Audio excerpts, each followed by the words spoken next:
Gentlemen, tonight on We the People, we're going back to the future. There is a revolution taking place right under our digital noses. It's called paper and pen. Find out about these strange objects which many of you might have forgotten about. Stay tuned.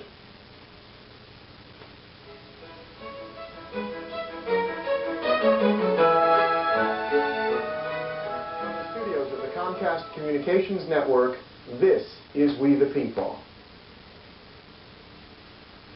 Good evening, ladies and gentlemen. I threw a few note cards at you and a pen. I didn't mean to be condescending, but I wanted you to be aware of the fact that we are going to be entering a slightly different world from the world of high-tech and email and things like that. I have Bob Leininger here from the Grand Central Stationery, which is now an empire. You are not just on Las Olas where you first began. Where are you? Empire might be a bit optimistic, but I opened a store in the new Beach Place Center on Fort Lauderdale Beach in February. So you are an empire. The second store. Okay. Now, frazzled is more the word. Yeah.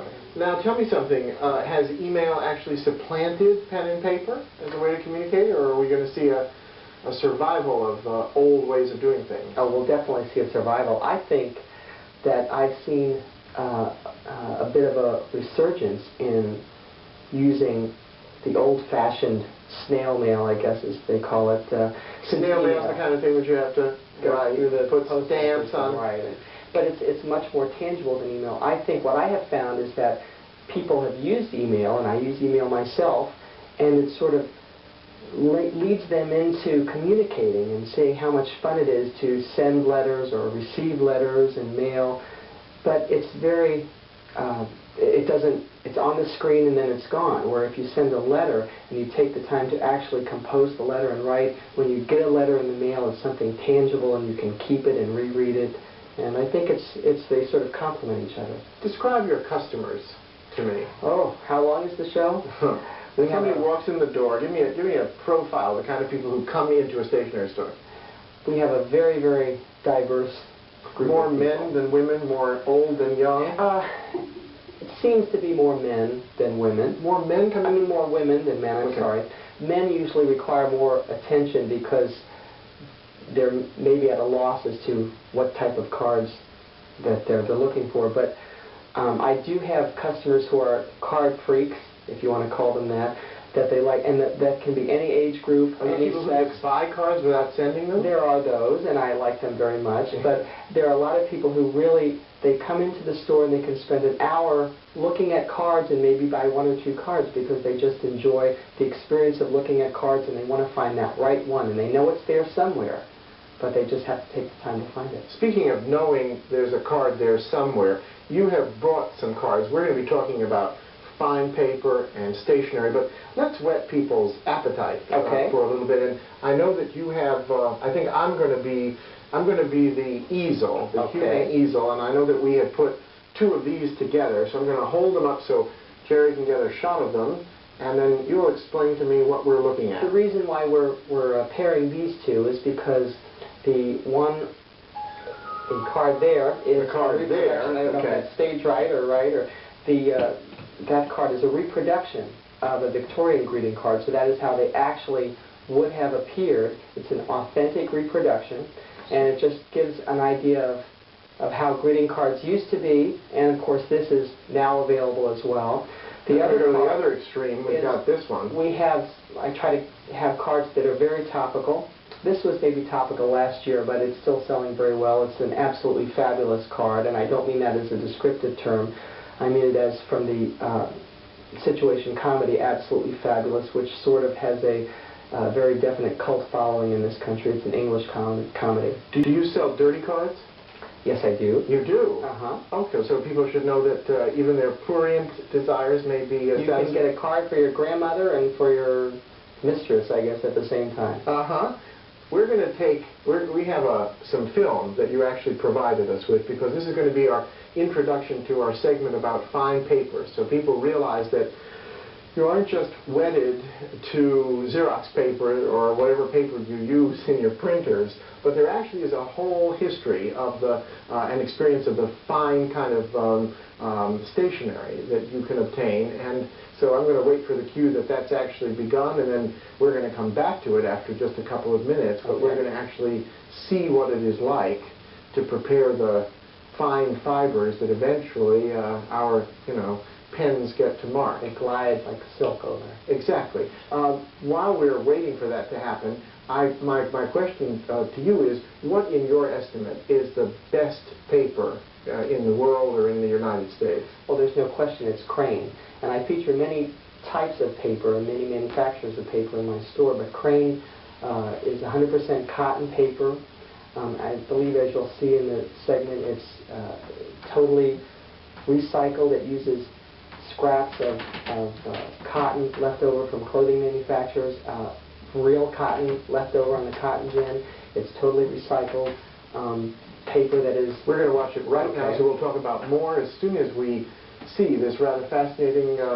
One of Crane's modern paper-making machines can make as much paper in a day as Zena's Crane made in a year. The basic process of making paper, however, whether by machine or by hand, has changed very little since the time of its invention. In order to understand the basic paper-making process, we are visiting a traditional paper maker, Donna Koretsky, who makes paper by hand the way Zena's Crane did. The raw cotton fibers are mixed with water to make a pulp. Then a screen called a mold is dipped into the pulp. The wet fibers settle onto the screen and the water drains away. The wet paper is then transferred to a felt sheet. Alternating layers of paper and felt are assembled, and the remaining water is removed by applying pressure. The finished paper is then ready to be used. At Crane, the process of making paper starts here. The raw cotton linters and textile clippings are delivered to our mills by our suppliers. The clippings are sorted, shredded, and washed in pure artesian well water. The linters and processed clippings go into a pulper, where the material is broken up and made into pulp. Pulp is also made from the trimmings and waste left over from the making of our paper products. This waste is referred to as broke stock. The pulp now moves into the beater, and more water is added. In the beater, the fibers are gently brushed against blunt blades. This process separates and thoroughly saturates each fiber. At the same time, it reduces the fibers to the desired length. This process also causes the fibers to rub against each other and open into thousands of tiny fibrils of cellulose, which upon drying, interlock and cohere into a strong and durable paper. As this process nears completion, dyes may be added to color the finished paper. The pulp is now ready to go to the paper machine. Over 300 feet long, this machine is fed the raw pulp at one end and ultimately emits perfectly finished paper at the other end. The pulp first enters the head box, where it is evenly distributed onto an endless mesh screen. This screen agitates, thereby distributing the fibers, and at the same time, removing much of the water from the pulp, leaving the paper spread out in a thin, continuous sheet. Next, the paper passes under the dandy roll. The dandy roll compresses the pulp, compacting the fibers, and at the same time, it removes more of the water. It is here that the watermark is created. Watermarks are the symbols that papermakers use to identify their paper. The Crane watermark is your assurance that this paper was made to the very highest quality standards. Metallic threads attached to the surface of the dandy roll impress the watermark on the paper. When the sheet passes under this surface, it makes the paper just slightly thinner than the surrounding surface, and because it is thinner, the mark is visible when held up to a source of light. The newly formed paper speeds along on a felt loom through a series of wet felt presses, which squeeze the water out. Then dryer cans dry it with heat, and the calendar rolls give the paper its various finishes. When the pulp entered this machine, it consisted of 95% water and 5% fiber. By the end of the process, the reverse is true. The finished paper consists of 95% fiber and 5% water. In keeping with Crane's environmental philosophy, the excess water is captured, cleaned, and recycled. Finally, the paper is wound onto rolls weighing several thousand pounds. These rolls are then cut into smaller rolls and into sheets. In order to ensure quality and uniformity, every batch of paper is inspected and tested in Crane's state-of-the-art laboratory. Here, color, weight, and strength are among the characteristics that are carefully monitored. In keeping with Crane's strict quality control, every sheet of paper is inspected by hand. I'm a paper sorter. I sort the paper for defects. Very important not to have anything in our paper when it goes out to a customer. When you select Crane paper, you receive a product created by people dedicated to the concept that quality is of the utmost importance. Crane paper is made into a variety of fine products. All of these products reflect Crane's dedication to producing paper and paper products of the very highest quality. And it's nice to know that by choosing Crane, you are choosing a paper that is environmentally everything went friendly. into that goes into that. I just write on paper. In fact, I have a couple of sheets of Crane paper right here, and we have some special borders that we'll talk about later. It seems like a lot to do to get just a simple sheet of paper. But it's not a simple sheet of paper. When you write on a piece of Crane paper, you can feel the difference. And one thing about cotton and why Crane is so widely used for wedding invitations is that because it's cotton, it doesn't yellow or degrade as paper does. So in wedding invitations or letters, 50 years from the time that you use them, they'll look exactly the same. Crane also makes the paper that our currency is printed on, is that right? And the durability that I just mentioned is one of the reasons. They had the first contract to provide the paper for currency, and they've had it ever since. You know, the reason I said at the beginning of the program that this is back to the future, it seems to me that we herald the enormous changes that all of us are going through because of computers and because of email and because of digitization of everything. And yet there is a very special place that is reserved, someplace, for this more humane, more traditional side of things. When we're talking about stationery and choosing stationery, is there a difference between what people choose for business and what they choose for personal use? Are there other guidelines? I mean, if you are going to pay this kind of money for these things, you want to look the way you should. What sort of choices do people make, and what should they make? We have many, many, many choices. As far as business stationery goes, there are two widely used sizes. Of course, the 8.5 by 11, and then the Monarch sheet, which is slightly smaller. That can also be used for personal use. In personal stationery, social stationery that's non-business oriented, your choices are wide and wide. Are there some choices where somebody comes in and says, oh, I'd like this with that, and you die inside because you're saying, well, nobody should do that. I mean, you shouldn't mix this with that. See, I don't feel that that's appropriate for me to say because it's their stationery. But you still want to throw up. I might give them some advice if they're using something that's inappropriate. In other words, if I had some CEOs of local corporations that wanted to buy personalized stationery for the CEOs to use in a business format, but for a more personal response. And they first asked about informals, which these are informals. They're notes that open up. They're informals. They're called informal because it opens this way. But I know these are glued shut, so we can't see. Unfortunately. So we're supposed to imagine this is the kind everybody's gotten them. These right. Those are called informals, even though they're formal. You put thank yous and something, so this opens up. We can't do it because it doesn't glue. It's glued. But what's appropriate? More appropriate in that sense is something called a correspondence card, which is actually a flat card. The informal is more for perhaps a feminine.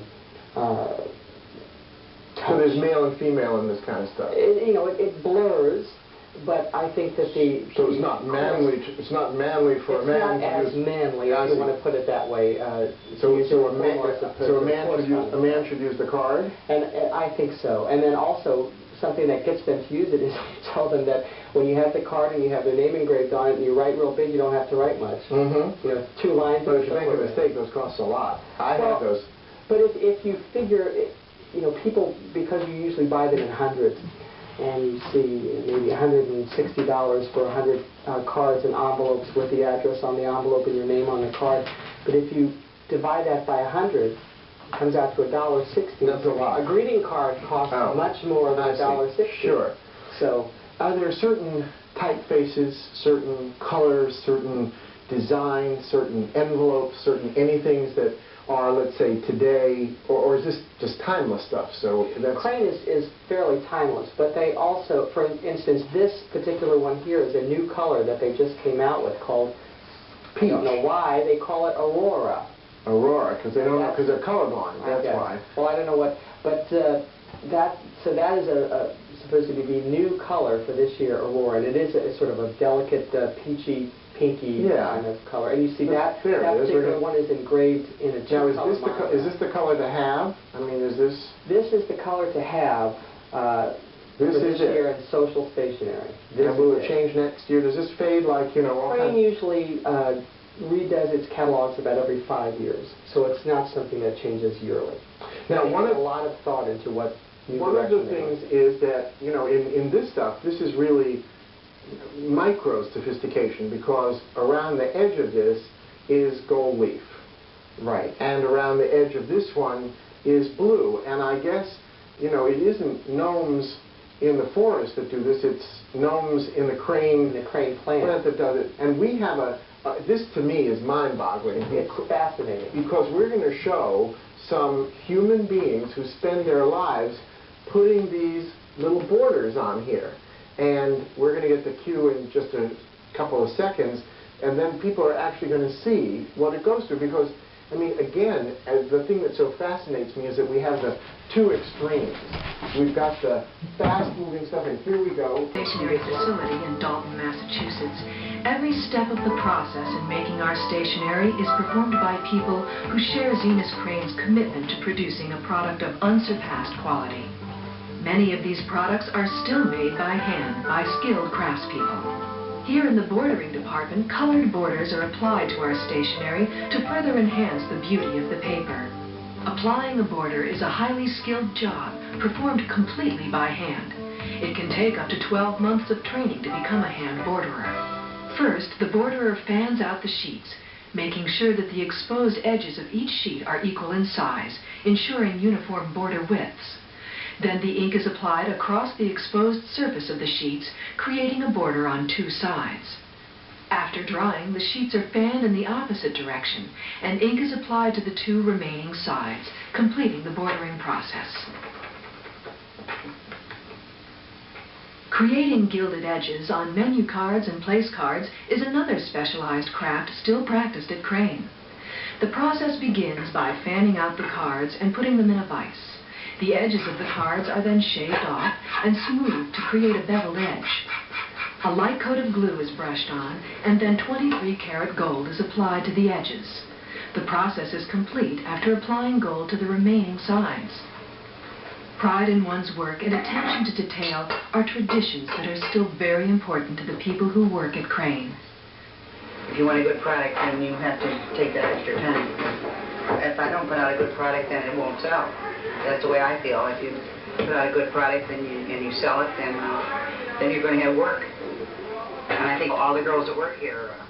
mind-boggling to think that in today's world, you said while we were watching this that the man who does the gold leaf is the only person who does it. He's the gold leaf man. And that's it. And to think that every one of those is done by hand, I mean, it really... I don't know, it inspires respect. The hand bordering process, as you saw in the film, I think the most amazing aspect is that they measure it by hand, but yet each one is precisely uniform. It's a miracle. Well, the other miracle is that we take a break now after all of that. So, ladies and gentlemen, stay with us, watch the next messages, but come back and hear more about paper and cards and stationery and all the things you want to know about. We'll be right back. To We the People, fans. This is a card from the Grand Central Stationery Store. Bob Leininger, what does it say inside here? It says, happy anniversary, and here's to another 4 years. 4 years, that's it, huh? We wanted to go through in rapid fire some of the fascinating cards that you have here. Now, this one's going to take a little doing. So I'm going to ask you to pull it. Okay. Okay, there. An example of a little show and tell there. We did want to show the variety of cards in today's world. Black velvet. This is the tacky black velvet that you're used to. Tacky velvet. Is that the kind of stuff you buy at the side of the road? Right. Here. These are a line of gay and lesbian cards. There's the gay one. There's gay and lesbians, and this is new baby, only it's for new pets. Congratulations on your new pet. I suppose there was... How long have you been in business? Just about 10 years. And when you first went into business, did you carry a line of cards like this, or is it something you bought? A line of cards like that was not available then. So things have come a long way. And this card? A handmade card, just to show the diversity. It's a handmade card with dried flowers on the front, hand-tied bow, and it's blank inside. So you can and here we have a Fort Lauderdale Beach Fort card. Lauderdale. Which reminds me, you are also, we said that the first half you're on Beach Place. So Beach Place, not too far from here. Right. And then this one. This one, if I can just help you there, this has a decorated envelope and graphics inside the card as well as being die cut, as is this one as well. This is the busy envelope for this card, but when you get this in the mail, you know it's not a bill. And then when you open it, graphics on the outside and on the inside.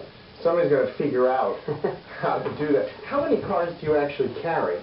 Oh, gee, I think there's probably 10,000 cards in each store. And is there a difference in what you carry at Beach Place and on Las Olas? There is a slight difference. The Las Olas location is slightly more eclectic than the Beach Place location.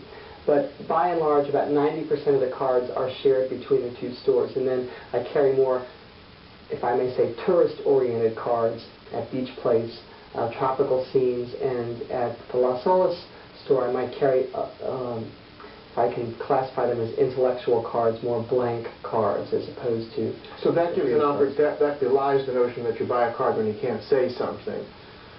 There's a preparation for it. Right. There are people who are card impaired. I mean, we keep stories about who has the most outrageous requests. Someone one day asked for a card that said, "I'm sorry I wasn't able to get to the airport in time, but welcome to this country anyway." So I found a blank card that had an airplane on it, but they wanted the card that had that printed on the inside. So what we did then was we took the blank card and we printed that message on the inside for them. So they were happy. Which leads me to a question I was going to ask you, and that is that what would you say to somebody who was interested in making cards, going into that business? I have someone visit me, twice a week at least. Different people or the same Different person? people. Well, there's this one person. But different people. And I tell them all the same thing. It's a very competitive business. It's very difficult to get started. You have to sell a huge, huge volume of cards to make your investment pay, and that requires national distribution. I do carry local artist cards. They are more expensive, and I might sell one a week or something, which obviously, if I'm paying someone $3 for a card and I sell one a week, $3 a week is not going to do much. I tell them that if they want to do it as you can't even buy 2 cards from you at that rate. Well, maybe I'll give you a discount. But it's kind of like anything creative. Right, if they want to do it for a sense of artistic fulfillment and to see their cards in the store, then I say that's great. If they want to do it as a money-making venture, they need to put, usually the ones who visit me, need to put a lot more thought into it. And a lot of marketing muscle. What would you think from your knowledge of what sells? And what's the hottest card, if there is such a thing? It's really difficult to say because it's such a diverse segment of customers, but the hottest selling cards in my store right now are the humorous cards, which are a little bit on the risque side, and I didn't really bring many of those cards. No, because we don't want to offend anybody. There are some that might, but most of them wouldn't, but they are a little bit... We can do a whole show on dirty cards. So you got. Well, then I have the dirty cards too. Oh, these are just the mild. These are just okay. So what sells is a little prurient, titillation. A little titillation. That's good. What we want to show also is, and we're rapidly running out of time, is to show you, we want to show the, I think this is the #1 card. Well, this one, there's a sort of the Oscars of the greeting card industry, and this won the award, the Louis Award, as the best holiday card last year. It says greetings, this is this year's version. It says holiday greetings there, 1997, and when you open it, if you can watch this area here, it changes to 1998, and then it has your custom message, whatever you want there. This is a personalized card. So there's still time to buy this, card. Oh, there's plenty of time. Are you kidding? That's, I mean, this is the smart preparation. I'm just now getting the catalogs for the cards. For Christmas. Give us a few tips in choosing cards, if there is such an entity, such a body of knowledge. Well, if I could say anything, I don't think there really is anything that would be correct. It's just not to be afraid of writing. So many people are afraid of writing, and even if you're buying a greeting card, if you want to thank somebody for dinner, in fact, I even have a booklet that people can have free if they ask for it. It's The Art of Saying Thanks. And it's very simple. I think people are just afraid to put their words down on paper, and they shouldn't be, because they're wonderful when they're down there. Well, thank you for your words, both on paper and, between us. Ladies and gentlemen, thank you for watching. Until next time, for all of us at We the People, this is Stephen Goldstein. Good night.